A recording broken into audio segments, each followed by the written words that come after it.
राजस्थान के युवाओं का सरकारी नौकरी पाने का सपना लगभग लगभग अब बहुत दूर होता जा रहा है। ये मान के चलो, दूर तो क्या कहूँ मैं, बिल्कुल सरकारी नौकरी लगना अब बहुत डिफिकल्ट होने वाला है।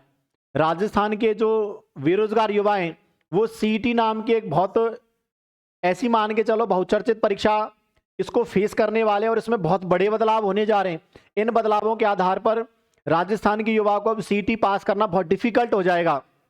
जी हाँ दोस्तों, मैं सीईटी के बारे में डिस्कशन करने वाला हूं और ये बदलाव क्या होंगे, इन बदलावों से आखिरकार क्या फर्क पड़ने वाला है। पहले कितने अभ्यर्थी पास होते थे, अब लगभग कितने अभ्यर्थी ही पास, गिने गिने बच्चों को सीईटी में दोस्तों यहां पर पात्रता मिलने वाली है। तो निश्चित तौर पर यह वीडियो आप सबके लिए इंपॉर्टेंट है। यदि लास्ट में जाके आपको वीडियो अच्छा लगे तो वीडियो को शेयर सब्सक्राइब जरूर करना। अब देखो दोस्तों, हम बात करने वाले हैं सीईटी 2026 के एग्जाम डेट को लेकर। एग्जाम डेट प्रेजेंट में कोई बोर्ड के पास नहीं है। एग्जाम डेट की पहली चर्चा रहेगी, बोर्ड के पास कोई डेट नहीं है, क्योंकि जो सीईटी ग्रेजुएशन लेवल की एग्जाम थी इनको दोस्तों फरवरी में करानी थी, लेकिन अब आवेदन भी चालू नहीं हुए। सीईटी 10+2 की डेट इन्होंने 5 और 6 मई के लिए दे रखी, लेकिन संभवतः वो भी नहीं लग रहा। ये तो एग्जाम डेट की बात हुई।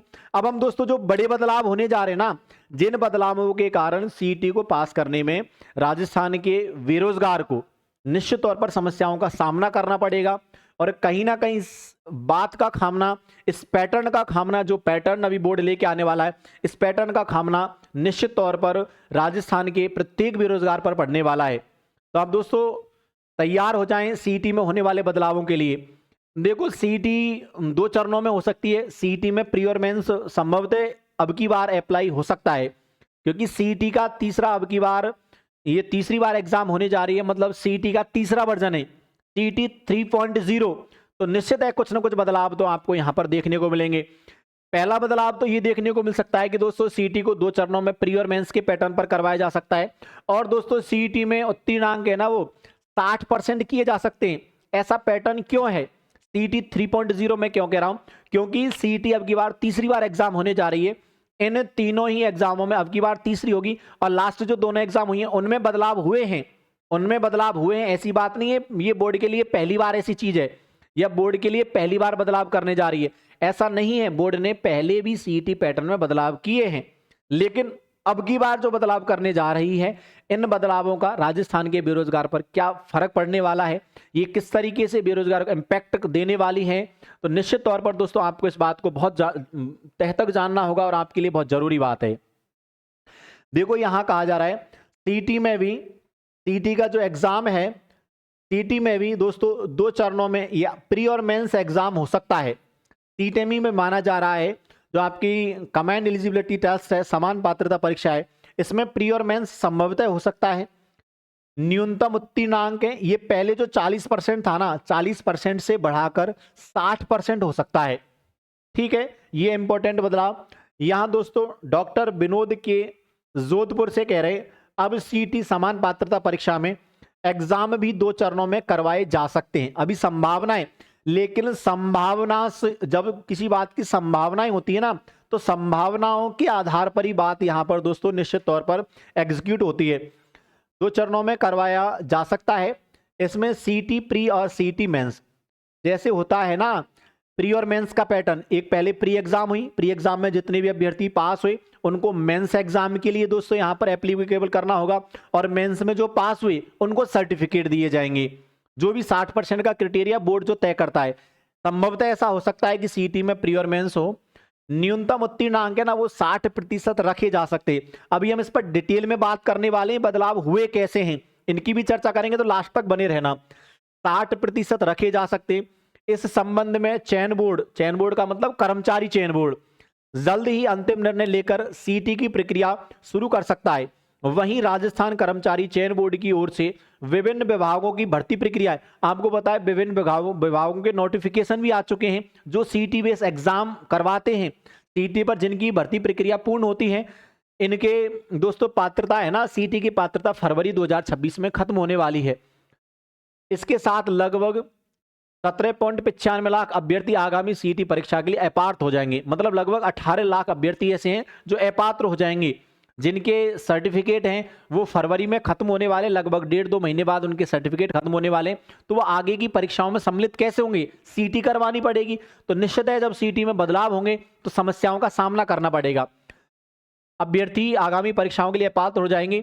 सीईटी में नए मापदंड अपनाए जा सकते हैं। न्यूनतम उत्तीर्णांक 60%, मिनिमम परसेंटेज है ना वो 60% करने के साथ साथ सर्टिफिकेट की जो वैधता है उसको 3 साल किया जा सकता है, क्योंकि प्रेजेंट टाइम में सर्टिफिकेट 2 साल के लिए वैलिड मान रखें, लेकिन यहां 3 साल के लिए की जा सकती है। सीईटी में भी अब प्री और मेंस परीक्षाओं को 2 चरणों में करवाए जाने पर मंथन किया जा रहा है। बोर्ड ऐसा कर सकता है कि सीईटी में प्री और मेंस करवाए। स्क्रीनिंग होने से भर्ती परीक्षाओं में अभ्यर्थियों की संख्या सीमित हो जाएगी। जब प्री और मेंस का पैटर्न होगा तो एक लंबा टाइम होने वाला है, और लंबा टाइम होगा निश्चित तौर पर 2 परीक्षाओं को यदि पास करने की बात होगी तो अभ्यर्थियों की जो सीमित संख्या है वही मिल पाएगी। भर्ती परीक्षाओं में बढ़ते अभ्यर्थियों के कारण स्क्रीनिंग के लिए सीईटी 2024 में सीनियर सेकेंडरी व स्नातक परीक्षाओं में सितंबर 2024 में आयोजन हुआ था। हम दोस्तों लास्ट वाली सीईटी की बात कर रहे हैं, सितंबर 2024 में जिसका आयोजन हुआ, रिजल्ट फरवरी में आया। सीईटी 40% बाध्यता की थी 2024 में। सीनियर सेकेंडरी लेवल में और स्नातक लेवल में लगभग 11.64 लाख अभ्यर्थियों ने दोस्तों यहां पर 11.64 लाख अभ्यर्थियों में से 8.78 मतलब लगभग 9 लाख अभ्यर्थियों ने दोस्तों यहां पर पात्रता हासिल की थी। और हम यदि बात करें 10+2 लेवल की तो 10+2 में 15,44,000 लगभग 15.5 लाख में से दोस्तों 9,17,000 अभ्यर्थियों ने यहां पर सर्टिफिकेट पाए थे।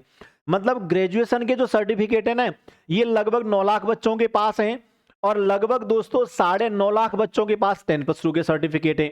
देखो चर्चा हम यदि इसको थोड़ा डिटेल में समझना चाहें चीजों को तो किस प्रकार से यहां पर बदलाव हुए बात समझनी होगी। सीईटी के अब तक 2 एग्जाम हो चुके हैं। एक तो सीईटी आपने दोस्तों 2023 में फेस किया था, एक सीईटी का एग्जाम आपने 2024 में फेस किया था।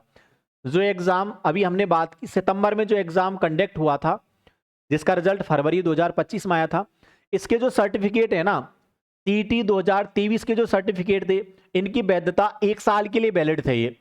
ये कितने साल के लिए वैलिड थे? 1 साल के लिए वैलिड थे। यहां इनकी वैधता 1 साल के लिए थी, और यहां 15 गुने अभ्यर्थियों को जो भी भर्ती प्रक्रिया होती है उसमें से 15 गुने अभ्यर्थियों को दोस्तों एलिजिबल माना गया, सीईटी में पात्र माना गया।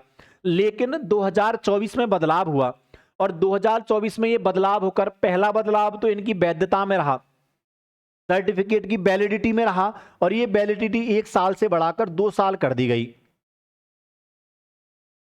1 साल से बढ़ाकर कितनी साल कर दी गई?